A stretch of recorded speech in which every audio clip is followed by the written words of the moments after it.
Definition from CMR 2017। First 2 part हम भेजिए, third part है, थोड़ा थोड़ा करके भेजेंगे ताकि आप लोग को पढ़ने लिखने में समझने हो। कोल कुछ डेफिनेशन आता है, आपको सब चीज मालूम चाहिए। कोल किसको बोलते हैं? कोल माइंस में काम करते हैं। अब कोयला का डेफिनेशन नहीं जानिएगा तो बेकार बात है। इसलिए कोल का सबसे पहले डेफिनेशन देखिए। 2 पार्ट में तो बहुत कुछ बताया। कोल किसको बोलते हैं? टाइप्स ऑफ कोल पढ़े थे बाबू, काका पढ़े थे। सबसे पहला बोले बना पीट, जिसको हम कोल रिगार्ड नहीं करते जनरली। लिग्नाइट का कुछ माइन है, GMDC है, नेवली लिग्नाइट माइंस है, नाम जान ही रहे हो सब। आजकल उसके लिए पढ़ते हो तो सब पता हो गया होगा, पहले नहीं रहा होगा तो ठीक है। उसका बिटुमिनस कोल है। इस देश में सबसे ज्यादा भारी मात्रा में मिलने वाला कोल बिटुमिनस टाइप का कोल है, और एंथ्रेसाइट कोल भी है इस देश में थोड़ा मोड़ा, ठीक है। तो 4 टाइप का कोल हुआ। तो कोल के डेफिनेशन में यही चीज ना आएगा जी, लेकिन इसके साथ एक चीज और ऐड किया है कि अन्य फॉर्म का कार्बोनेशियस मैटर, जैसे जिसमें बहुत कम कोयला हो, जैसे सेल। सेल क्या है? कोल का ही एक रूप है, लेकिन बहुत न्यून, बहुत एकदम लिस्ट क्वांटिटी में कार्बन होता है, लेकिन वो भी जलता है। तो उस टाइप का जितना भी कार्बोनेशियस मैटर है जो कि कोयला के नाम पे बेचा जाता है, उसको बोलते हैं कोयला। वो 4 के अलावा। तो क्या हुआ? कोल इंक्लूड्स शामिल होता है। कोयला में क्या क्या शामिल होता है?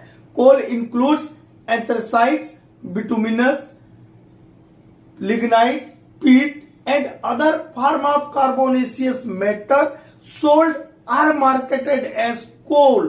वो 4 के तो है ही है, 4 तो शामिल है। कोल इंक्लूड्स एंथ्रेसाइट्स, बिटुमिनस, लिग्नाइट एंड पीट, but any other forms of carbonaceous matter sold are marketed as coal that also include in the definition of coal। okay, CMM हम एक AMM देखे थे, अबेंडेंट माइन मिथेन, ठीक है। ये है CMM, कोल माइन मिथेन। याद रखिएगा बेटा, क्या बोला? कोल माइन मिथेन, और वो था अबेंडेंट माइन मिथेन। दोनों में हम चाहे MM हो चाहे CMM हो, दोनों से हम नेचुरल गैस ही रिकवर करते हैं। लेकिन जब AMM बोलेंगे तो natural gas recovered from abandoned coal mine और पार्ट देयरऑफ। और यहां पर क्या बोलेंगे? CMM means natural gas recovered from coal mine और पार्ट देयरऑफ, ठीक है। यह कोई वर्जिन कोल माइन हो सकता है, उससे जो हम रेगुलर माइनिंग करते हैं उससे हम कोयला निकालने में हमारे लिए फायदेमंद नहीं है। तब हम ये मोड के तरफ आगे बढ़ते हैं। अब यही सब मोड रहेगा आगे के समय में, ठीक है। क्योंकि जो संपत्ति है, नेचुरल वेल्थ है, उसको हमको एक्सट्रैक्ट करना है। कैसे करना है? इसके लिए टेक्नोलॉजी अब आया है तो उनका इस्तेमाल कर रहे हैं, ठीक। Next, committee. बहुत सा बच्चा ये कमेटी और सेफ्टी कमेटी में डिफरेंस नहीं पूछता है। सेफ्टी कमेटी का पुराना नाम था पिट सेफ्टी कमेटी। तो पिट सेफ्टी कमेटी बोली या सेफ्टी कमेटी बोली, एक ही बात है। लेकिन ये वाला कमेटी बहुत अलग चीज है, बहुत बड़ा चीज है, ठीक है। कई बार हम बताए हैं। और अभी एक बच्चा बोले कि सेफ्टी कमेटी पर एक वीडियो बना दीजिए। सेफ्टी कमेटी को मेरे चैनल में कम से कम 10 बार हम बताए हैं, और रिसेंटली 8-10 दिन पहले ही सेफ्टी कमेटी के ऊपर अलग से वीडियो बना के भेज दिया।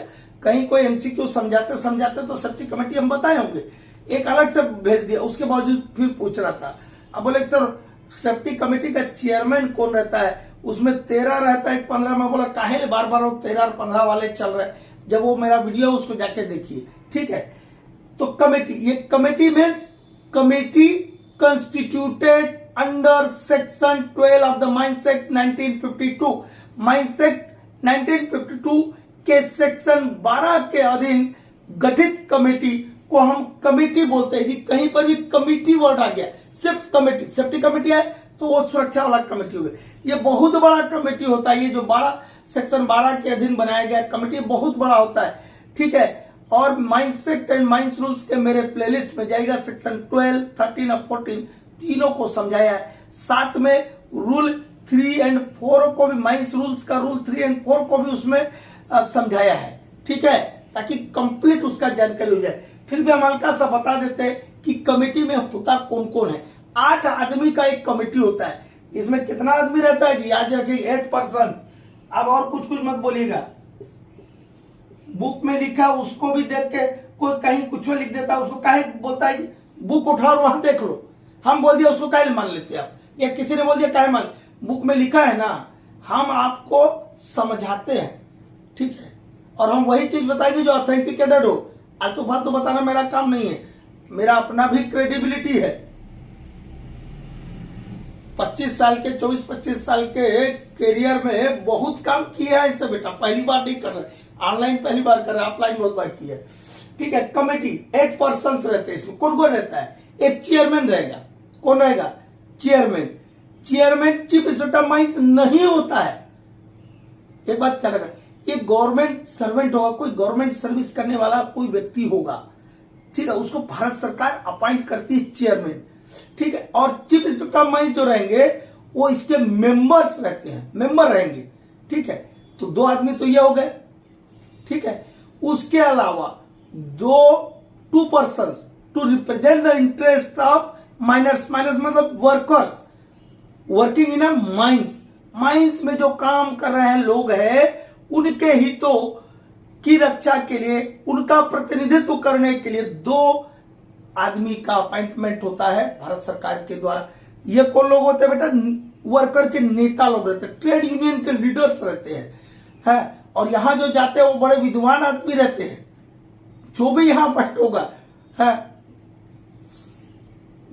नेता में भी बड़े विद्वान है, कुछ लोग से हमारा इंटरेक्शन हुआ है, वो लोग रहते हैं। 2 person to represent the interest of miners. Miners means workers in the mine. इसमें एक शर्त है, एटलीस्ट 1 फ्रॉम कोल माइन। वो 2 आदमी, माइंस तो 3 टाइप का हमारा माइन है, कोल माइन है, मेटल माइन है, ऑयल माइन है। तो एक आदमी, वो 2 में से एक नेता जो रहेगा वो कम से कम कहां का रहना चाहिए, कोल माइन से, ठीक। फिर क्या बोलता, 2 person to represent the owners of mine. Mine के जो ओनर्स है, माइन ओनर्स को भी रिप्रेजेंट करने वाली चाहिए ना भाई, खदान चला रहे हैं वो लोग, तो उनके तरफ से भी रिप्रेजेंटेशन चाहिए, तो 2 आदमी हो रहेंगे। उसमें बोलता कि एटलीस्ट 1 फ्रॉम कोल माइन, वो 2 में से कम एक आदमी जो कोल माइन के तरफ से रहना चाहिए, ठीक है, ये हो गया। इसके बाद क्या बोलता है, 2 qualified mining engineers who are not directly employed in the mining industry. और 2 क्वालिफाइड माइनिंग इंजीनियर्स जो कि डायरेक्ट माइनिंग इंडस्ट्री में काम नहीं करते, मतलब एजुकेशनल इंस्टीट्यूशन में बड़े बड़े जो प्रोफेसर साहब लोग हैं, आईआईटी है, आईआईटी खड़गपुर है, आपका आईएसएम धनबाद है जिसका नाम अभी चेंज हो गया, ठीक है, बीएचयू है, ऐसे बहुत सारे हिंदुस्तान में, हम 1-2 नाम बोले। वो जो बड़े बड़े प्रोफेसर साहब लोग हैं, बड़ा बड़ा यूनिवर्सिटीज में, कॉलेजेस में, वो 2 आदमी रहेंगे, ठीक है, जो कि डायरेक्ट माइंस में काम नहीं करते। तो 2-2 वाला कितना कालम हुआ, 3 2 6, और 2 ऊपर वाले बताए, एक चीफ इंस्पेक्टर ऑफ माइंस और एक चेयरमैन साहब जो गवर्नमेंट सर्वेंट होगा। 8 आदमी हुए कि नहीं जी, इसमें कुछ करना है। अब इसका टर्म ऑफ ऑफिस कितना होता है कमेटी का, 3 साल का, जनरली 3 साल का। और बाकी कोई रिटायरमेंट हो गया वो अलग बात है, कोई छोड़ दिया वो अलग बात, मतलब इन जनरल 3 साल 3 इयर्स का इसका टेन्योर होता है।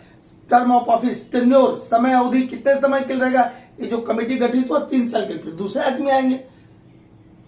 एक ही को पूरा जिंदगी में मौका नहीं ना देंगे जी, दूसरे को देना होगा, ठीक है। इसका सेक्रेटरी कौन होगा, कोई भी कमेटी होगा सेक्रेटरी होगा ना, तो एक इंस्पेक्टर ऑफ माइंस इसके सेक्रेटरी होंगे, जिसको कि chief inspector of mines nominate करेंगे। इतना ही इस कमेटी में। कॉम्पिटेंट पर्सन को मेरे चैनल में कम से कम 10 बार हम कहीं ना कहीं बताए हैं, और उसके अलावा कॉम्पिटेंट पर्सन एंड ऑफिशियल का कम से कम 2 बार अलग से वीडियो भेज दिए, तो उनको जाकर के देख लीजिए। तो इसको यहाँ पे हम डिस्कस नहीं करें, नेक्स्ट डेफिनेशन लेते हैं। Next definition, default drilling and blasting. Open cast में बोलते हैं डिफॉल्ट ब्लास्टिंग कर रहे हैं, तो डिफॉल्ट ब्लास्टिंग किसको बोलते हैं, कितना मीटर गहरा होल रहेगा तब डिफॉल्ट बोलेंगे। और डिफॉल्ट ब्लास्टिंग के लिए जो आपका रेगुलेशन 190 में साटफायर का क्वालिफिकेशन दिया वो काम नहीं करेगा बेटवा, एकदम दिमाग में क्लियर पिक्चर रखिए। उसके लिए जो 2000 18 या 19 में जो गजट नोटिफिकेशन आया है, उस नोटिफिकेशन में क्या लिखा है डीप होल ब्लास्टिंग के लिए, वो भी ध्यान में रखना। डीप होल ब्लास्टिंग के लिए साट फायर का मिनिमम क्वालिफिकेशन ओवरमैन सर्टिफिकेट होगा। उस गजट नोटिफिकेशन के अनुसार 190 के अनुसार नहीं बोल रहा हूं, रेगुलेशन 190 के अनुसार नहीं बोल रहा हूं, रेगुलेशन 190 के ही ऊपर गजट नोटिफिकेशन आया है। ठीक है, उसमें लिखा हुआ, वहां 190 में सरदार भी लिखा होगा, और मैनेजर और मैन और सरदार सर्टिफिकेट ऐसा लिखा होगा, लेकिन वो वाला ना चलबो। क्या चलबो? जो गजट नोटिफिकेशन में दिया है कि डीप होल ब्लास्टिंग के लिए सट पर रहेगा ओवरमैन। तो डीप होल ब्लास्टिंग होता क्या है? डीप होल बोलते हैं किसको? पता डीप होल किसको बोलते हैं? तब ना डीप होल ब्लास्टिंग की बात आएगी। ऐसा होल जिसकी गहराई 3 मीटर से अधिक है, more than 3 metre, more than 3 metre, तब उसको बोलेंगे हम डीप होल। और वो जो होल है वो ओपन कास्ट माइनिंग ऑपरेशन के लिए इस्तेमाल होता हो, ब्लास्टिंग के लिए, तभी बोलेंगे। अब कोई हमने होल बना दिया 6 मीटर का या 10 मीटर का या 15 मीटर का, और ब्लास्टिंग के लिए, तो क्या वो डीप होल है? Deep hole drilling and blasting के परिभाषा में आएगा? नहीं। ठीक है, इसलिए क्या बोलता है, देखिए, deep hole drilling and blasting means drill holes more than 3 metre in depth, more than 3 metre in depth. अब भाई लोग कमेंट अभी लिखेगा, सर 3 मीटर शामिल होगा। अरे बाबू क्या लिखा? मोर देन 3 मीटर, तो 3 मीटर का शामिल होगा? 3 मीटर से अधिक 3.1 भी हो जाएगा, 3.1 मीटर हो गया, तो मोर देन 3 मीटर ना हुआ। तो भाई 3 मीटर होगा कि नहीं होगा, ये काहे पूछता है? इसका नहीं इस्तेमाल करता। यह लिखा है कि देखिए, means drill holes more than 3 metre in depth and used, ये तो used for blasting in open cast mining operation. ठीक हो गया, खत्म।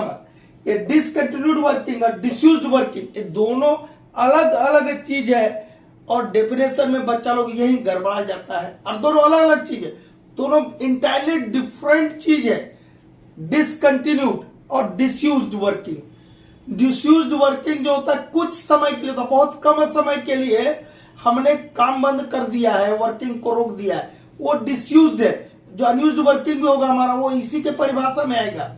ठीक है, और ये असेसिबल होता है, याद रखिएगा, डिस्यूज्ड या अनयूज्ड, डिस्यूज्ड वर्किंग या अनयूज्ड वर्किंग एक चीज होता है, वो असेसिबल होता है। और ये डिसकंटिन्यूड में याद रखिएगा कि वो इनएसेसिबल रहता है, या इनएसेसिबल नहीं रहता है तो उसको हम इनएसेसिबल बना देते हैं। ठीक है, और डिसकंटिन्यूड यदि आप करते हैं तो इसके लिए सीएमआर के अनुसार आपको नोटिस देना होता है। 60 दिन या उससे अधिक के लिए आप वर्किंग को कोई भी कारण से बंद रखना चाहते हैं तो आपको नोटिस देना होता है। डिसकंटिन्यूड के लिए, डिस्यूज्ड के लिए आपको नोटिस देने की जरूरत नहीं है, लेकिन डिस्यूज्ड वर्किंग के ऊपर सीएमआर में एक रेगुलेशन है, regulation 147, precaution against eruption of gas. मेरे सीएमआर के प्लेलिस्ट में जाइएगा, वहां पर देखिएगा फिगर के साथ समझाए हैं। उस सीएमआर 147 को थोड़ा सा हम बताते हैं डिस्यूज्ड वर्किंग के बारे में, क्या सीएमआर 147 में कहा गया है, क्या बोलता है वहां पे, where any working which has been approached within 30 metre of any goaf और डिस्यूज्ड वर्किंग, किसी गोप या डिस्यूज्ड वर्किंग के 30 मीटर के अंदर कोई मेरा वर्किंग पहुंच जाता है, हम काम करते करते आगे बढ़ रहे हैं, तो कोई डिस्यूज्ड वर्किंग के 30 मीटर के अंदर आ गए या गोप के 30 मीटर के अंदर आ गया, मतलब 30 मीटर के बाद में गोप है या 30 मीटर के बाद आपका डिस्यूज्ड वर्किंग करने का ये मतलब है। जहां पर इनफेबल और नोक्सियस गैस हो सकता है या होने की संभावना है, होगा ये नहीं बोल रहा, कंटेनिंग, अंग्रेजी में क्या लिखा था, कंटेनिंग और लाइकली टू कंटेन इनफेबल और नोक्सियस गैस, ऐसा बोलता है। कंटेनिंग और likely to contain inflammable gas और नोक्सियस गैस, जो कि वहां पे हो सकता है या हो सकने की संभावना है, कौन सा, इनफेबल और नोक्सियस गैस। तब क्या करना है आपको, कुछ नहीं करना बोलता। जब वर्किंग कर रहे हैं, वर्किंग जब कर रहे हैं फेस में आप 1.5 मीटर बोरहोल मारते हुए चलिएगा, ताकि गैस वेस होगा तो आपको होल के थ्रू आ जाएगा, पता चल जाएगा और आप प्रिकॉशन ले लीजिएगा। बोरहोल का काम जो बोरहोल ड्रिलिंग का काम जो है कॉम्पिटेंट पर्सन के सुपरविजन में होगा, यही बोलता है। ठीक है, ये डिस्यूज्ड वर्किंग के बारे में आपको रेगुलेशन 147 में दिया हुआ है। Precaution against eruption of gas, अचानक गैस ना निकल जाए तो हम बोरहोल मार के देख लेंगे। यदि गैस होगा आगे में तो उस होल के थ्रू आएगा ना, बोरहोल के थ्रू हम चार्ज करेंगे। ठीक है, तो देखिए डिस्यूज्ड वर्किंग क्या है। Disused working mean such workings, ऐसे वर्किंग को हम डिस्यूज्ड वर्किंग बोलते हैं in a mind where work has been temporarily stop, कुछ समय के लिए अस्थायी तौर पे वो काम को बंद कर दिया है, बट विच आर एसेसिबल। याद रखिएगा डिस्यूज्ड वर्किंग में ये वर्ड याद रखिएगा, डिस्यूज्ड वर्किंग्स आर एसेसिबल, ये पहुंच के योग्य होगा, यहां आप जा सकते हैं, आ सकते हैं। एंड इंक्लूड अनयूज्ड वर्किंग, और इस डिस्यूज्ड वर्किंग में अनयूज्ड वर्किंग भी सामंजस्य में डेवलपमेंट करके छोड़ दिया है, वो अनयूज्ड वर्किंग कहलाता है। ठीक है, वो सब ये हुआ। लेकिन डिसकंटिन्यूड में इनएसेसिबल वर्ड आता है, उसको याद रखिए। देखिए discontinued working mean such working in a mine as have been discontinued for any reason and are inaccessible. जो क्या है, इनएसेसिबल है, जिसमें आप जा नहीं सकते, पहुंच नहीं सकते।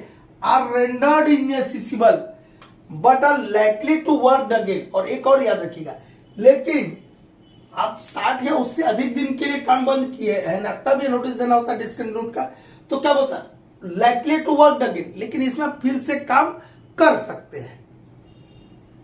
ठीक है, कोई कारण से कोई स्टैट्यूटरी ओब्लिगेशन हो गया, कुछ हो गया, तो आपने क्या किया, डिसकंटिन्यूड कर दिया, डिसकंटिन्यूड कर दिया, तो डिसकंटिन्यूड कर दिया, लेकिन उसमें फिर से आप काम कर सकते हैं, लाइकली टू वर्क अगेन। लेकिन जो अबेंडेंट वर्किंग होता है वो हमेशा के लिए छोड़ दिया जाता है।